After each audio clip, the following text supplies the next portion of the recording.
මම මේ වැඩසටහන් කිහිපයකට ආපු වෙලාවෙ ඉන්නේ ලංකාවේ මැද ප්‍රදේශයේ ලස්සන වැවක් අසල. ඇත්තටම කිව්වහම මෙච්චර ලස්සන රටක මෙච්චර සුන්දර රටක දැන් මම කතා කරනකොට වාහන ශබ්ද ඇහෙයි මේ පාර අයිනේ ඉන්නේ. එතකොට පැහැදිලිවම මේ ලස්සන තැන ඉඳගෙන ඔයාට දෙන්න ඕන විශේෂ පණිවිඩයක් තියෙනවා. මෙච්චර ලස්සන රටක්, මෙච්චර සුන්දර රටක්, මෙච්චර පුදුමාකාර මේ දේවල් තියෙන රටක්, පරිසරය සියල්ලම තියෙන රටක අපිට දියුණු වෙන්න සාර්ථක වෙන්න බැරි වෙලා තියෙන අපේ ඩිස්ට්‍රැක්ෂන්. ඒ කියන්නේ අපේ දියුණුව සාර්ථකත්වය මග හරින දියුණුව සාර්ථකත්වය පැත්තට නෙමෙයි අනිත් පැත්තට අපිව යොමු කරන ඩිස්ට්‍රැක්ෂන්. ඒ කියන්නේ අවධානය වෙනස් කරන දේවල් වැඩි.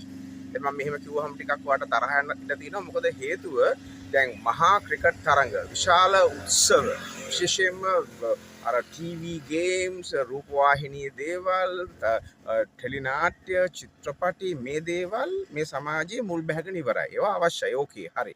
නමුත් පැහැදිලිවම ඒ දේවල් නිසා අර මිනිස්යාගේ දියුණුව ජයග්‍රහණය සාර්ථකත්වයට මනස යොමු කරන අර 5D නැත්තම් 5 dimension නැත්තම් අපි කියන ඉහළ dimension ඉහළ තත්වයට මනස යොමු කරන තත්වය මේ වෙනස් කරලා ඒ කියන්නේ ඒකට නිකන් යොමු වෙන්න බැරි තත්වයට අපිව හිර කරලා තියෙනවා.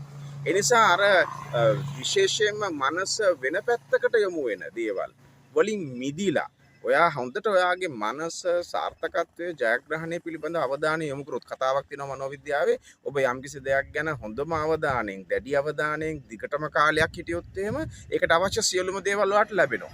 සෝ ඔයාට උවමනාදී අපි කියමු දැන් ඔයා මේ ගම්පලාතක ඉන්න කොවි කර්මාන්තය කරන කෙනෙක් කියලා ඒකට හොඳම අවධානය යොමු කරලා හරියටම කරගෙන ගියොත් ඔයා සාර්ථක වෙනවා. ඉගෙන ගන්න කෙනෙක් නම් ඔයා සාර්ථක වෙනවා. ඒ දේම කරගෙන ගියොත්.